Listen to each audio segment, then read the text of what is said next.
This was proposed in 2006 and has largely flown under the radar. Sentient World Simulation is a Matrix-like reality simulating humanity.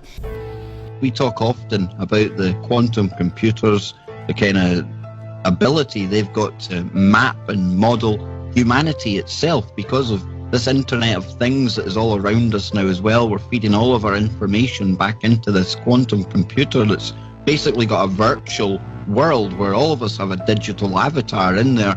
They're able to manipulate the digital avatar in a virtual world, and that's actually translated to effects in the real world. You cannot compromise.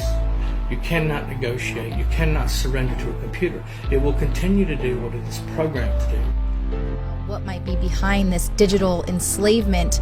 But if you think that virtual reality and living in a simulation is just too far off, totally unreal, well, that is exactly what the United States government has been working on. Throughout my childhood, I'd always known of a facility called the Lawrence Livermore National Laboratory, located in a city adjacent to my own. It was looked at in the community as just a research facility where a lot of smart scientists worked on nuclear developments and other important technological initiatives.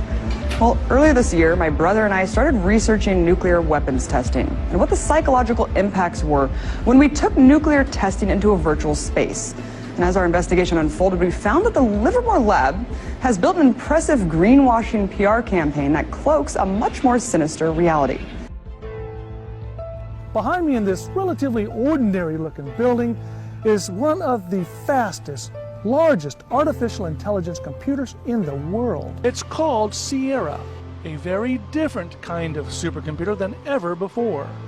Lawrence Livermore is starting to work with IBM in a partnership and collaboration to explore how the IBM True North neuromorphic chip is going to be able to be applied to problems in the national interest. These custom-designed chips and the classified software are creating detailed computer simulations to a level never seen before.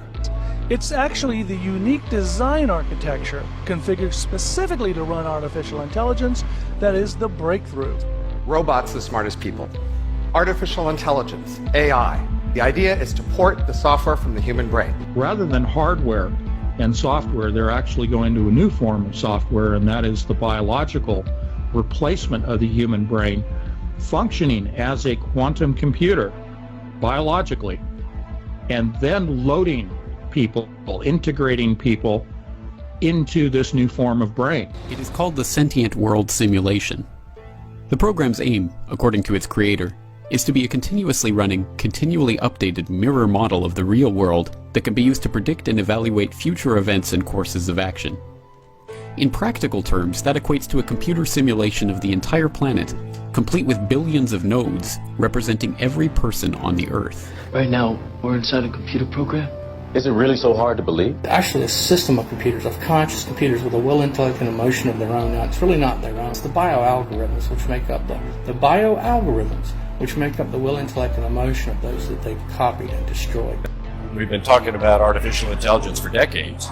It started in the science fiction realm and has grown into reality. Specifically, we are looking to see how we can tackle simulation modeling problems and pattern recognition, classification, inference problems across the national security space, but in particular in the fields that the ASC, or Advanced Simulation and Computing program, is tasked to explore and develop. At the time of initial reports on the program, there were only 62 country-level simulations being run by the US Department of Defense. These simulations grouped humans into composites, with 100 individuals acting as a single node. But already at that time, the US Army had used the systems to create a one-to-one level simulation of potential Army recruits. It's the stuff of a Hollywood movie, but a group of veterans has filed a lawsuit against the CIA and U.S. Army, claiming that the government planted remote-control devices in their brains. The claims relate to a government program at the U.S. Army's Edgewood Arsenal in Maryland. Mind transfer, mind copying, whole brain emulation, etc., for the purposes of creating a cognitive model of the victim's brain. The ultimate aim would be to archive enough data on each individual to be able to make a computer model of everyone on the planet.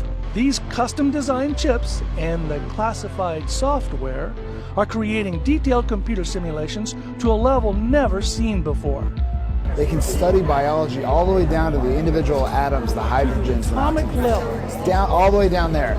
They are doing DNA surveys from space.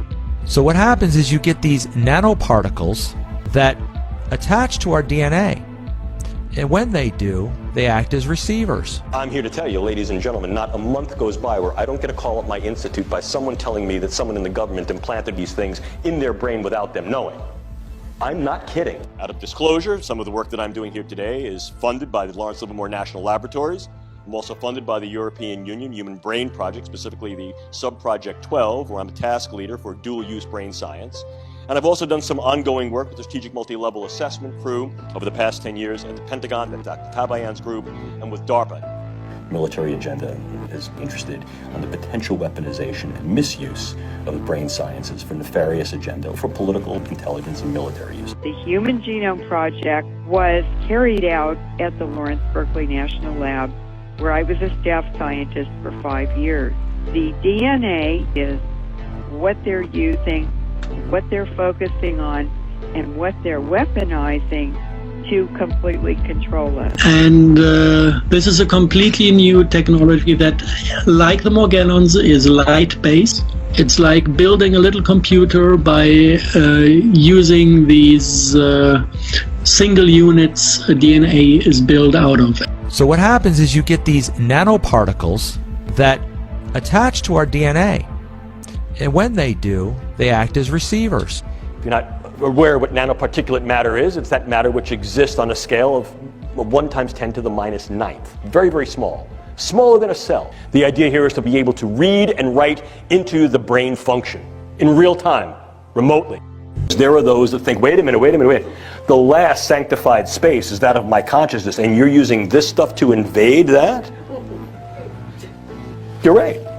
The brain sciences are currently being used in such endeavors, not only domestically but worldwide. What has gone from the drawing board to the reality is this: the use of neural interfacing and physiological interfacing through the idea of remote-controlled small-scale systems to create a nanoswarm of biopenetrable materials that you cannot see, that can penetrate all but the most robust biochemical filters, that are able to integrate themselves through a variety of membranes, mucous membranes, and wherever, mouth, nose, ears, eyes, and they can be done in such a level that their presence is almost impossible to detect, and as such the attribution becomes exceedingly difficult to demonstrate. The idea here is to be able to read and write into the brain function in real time, remotely.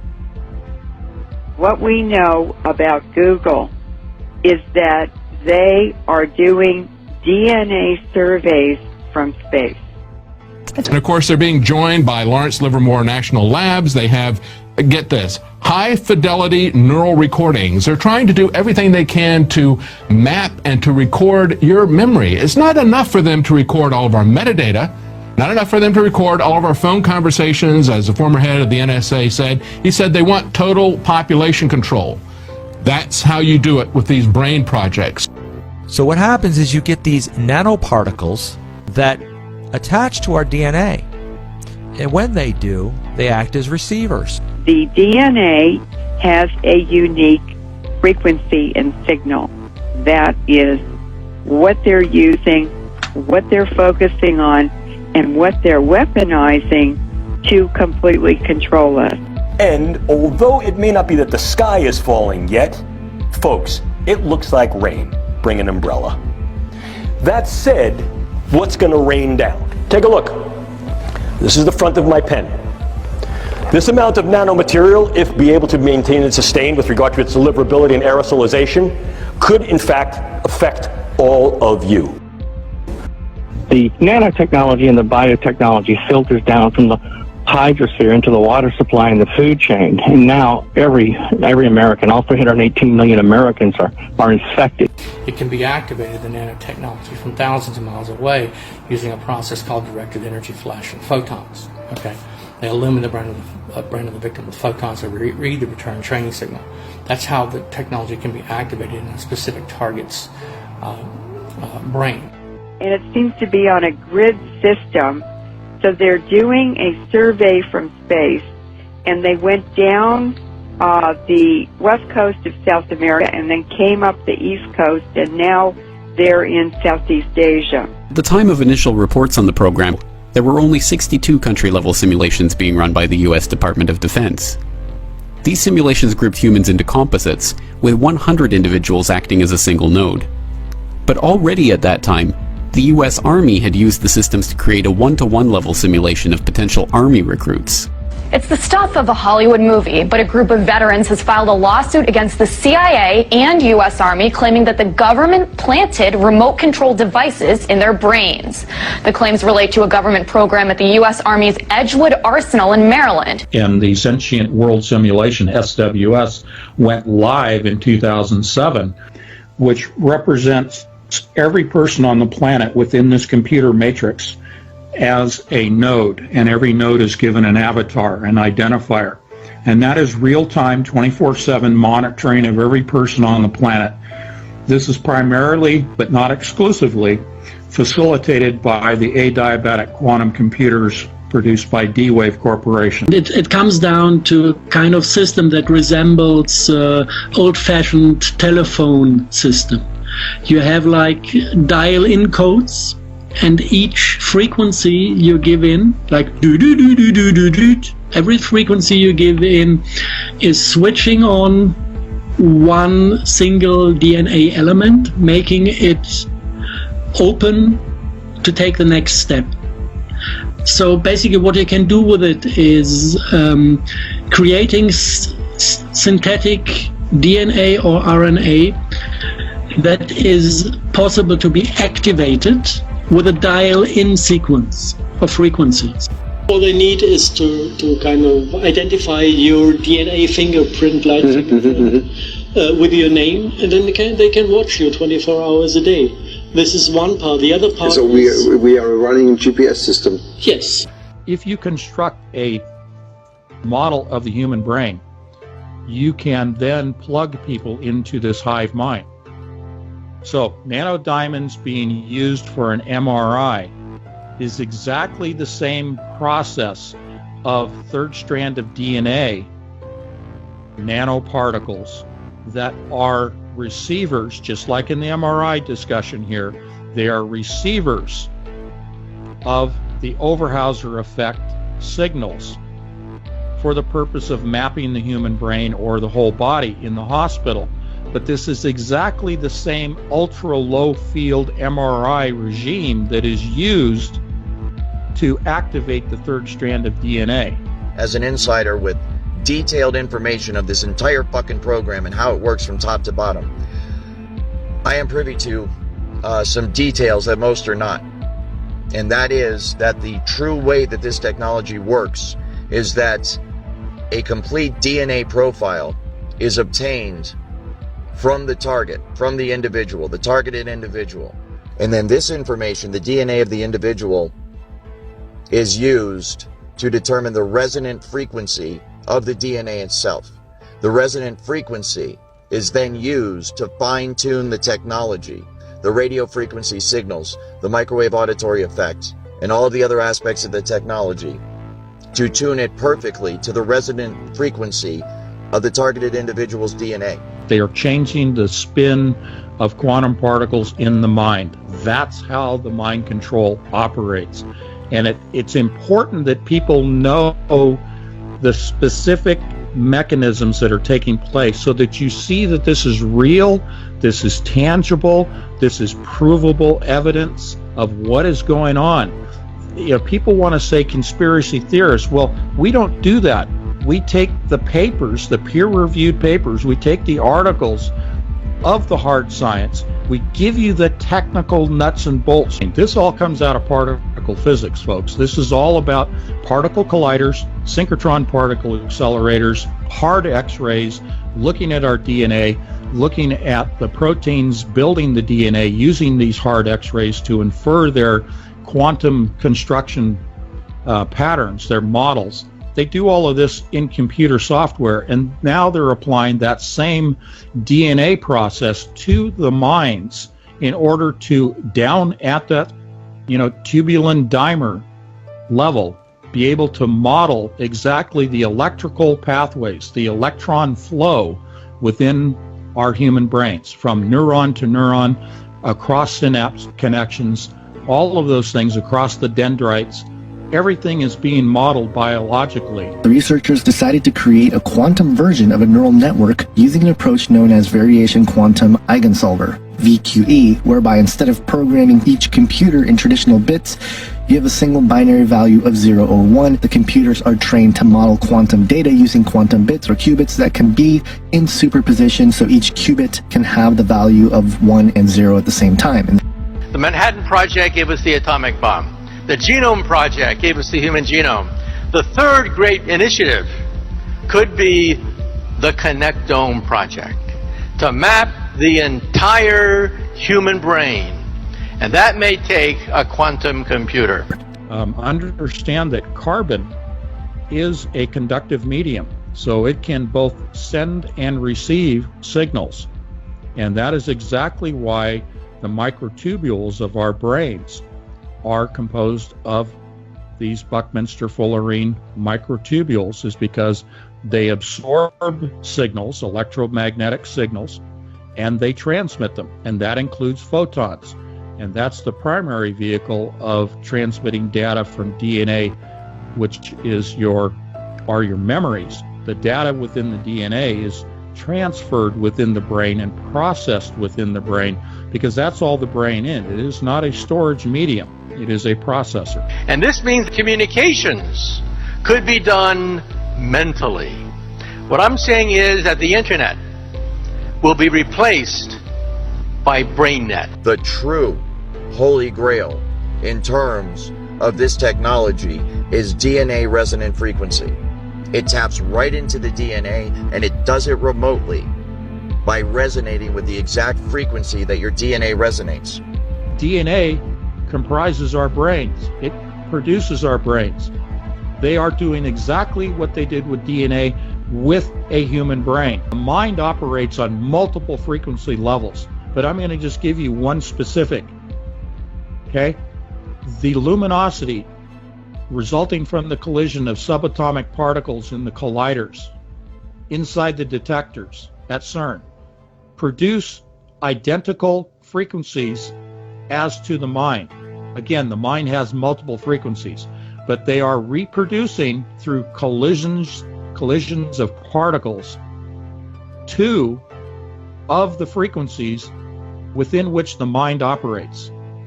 And you better believe that they're operating at all of the various frequency ranges, alpha and beta ranges of the mind.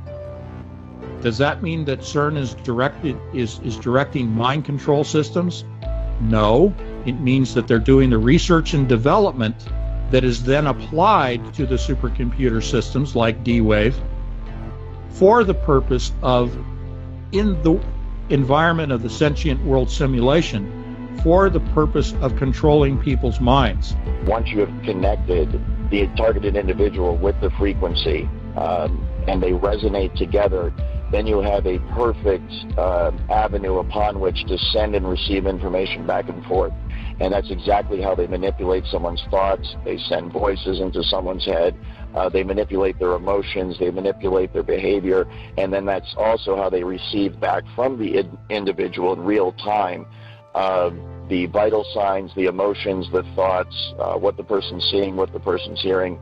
And then all that information, of course, is rendered on a computer elsewhere via software, and it can be monitored and tracked in real time. It's horrible. It's horrifying. And it is a crime against humanity. This is something that needs to be dealt with in the Geneva Convention. This is something that needs to be dealt with in international courts. This is something that needs to be dealt with first and foremost by the Supreme Court of the United States. This is something that needs to be dealt with until we get to that point at the local and the state level. This is something that needs to be tackled by lawyers and civil rights advocates immediately. We need laws right fucking now to stop this thing, because it is out of control and it is only getting worse. The entire population of the United States of America could conceivably be controlled by this. And I know for a fact, having been an insider and actually been a part of this program and seen it operate on a day-to-day basis, I am aware that there are now entire cities in America that are nothing more but a massive social engineering experiment. How are they implementing this? The people who developed it say it is airborne since 2003. And I had the occasion to have a short look into those papers. I don't hold them. I'm not the one to publish them. If somebody decides to publish it, it's somebody completely else. I don't even know. But I had the possibility to have a look in, and I did some research to verify if the things I saw there are realistic. It is sprayed by airplanes as well. It is brought into a form where it can stand the temperatures in the back part of a jet engine, hot air stream. So it's able to survive temperatures. I don't know how they do it. And then it's airborne, and basically it's all over the northern hemisphere. And the southern hemisphere, I've got no clue. And the difficult thing about this is that there is full proof out there somewhere, but the people who hold these papers and who hold the papers brought out by one whistleblower that didn't like, actually at the end of his days, he didn't like what he was doing during the last years of his life, so he decided to talk. The people who hold these papers, they don't know what to do with it, because this is basically it's kind of hopeless, because this is out there and it's very complex and there's no medication against it. There's nothing one can do. So this holds people back to even talk about it in public. I'm sorry, but that is unacceptable. It is your job to protect the American people. It is your job to investigate high crimes and felonies that have been committed by the people that have been entrusted with the safekeeping of this country, our Constitution, and the American people. Unfortunately, what's happening in America today is all of the people who have been charged with our protection have fallen asleep at the wheel. They have failed to live up to their oath. And either through complicity or complacency, they are either making or allowing this nightmare to occur on American soil. All it takes for evil to prosper is for good people to do nothing. And that is exactly what's happening today. As people who are crying out to family members and friends, to local law enforcement and the FBI, to their government, their military, to the private corporations who are involved in this for help, are being met with silence, or even worse, ridicule. They are being accused of being crazy. They're being accused of being paranoid and schizophrenic, to completely cover up what is in fact a social engineering program and a covert research and development program for some of the most sophisticated and advanced technology that the world has ever seen. So the situation we're faced with, ladies and gentlemen, is as follows.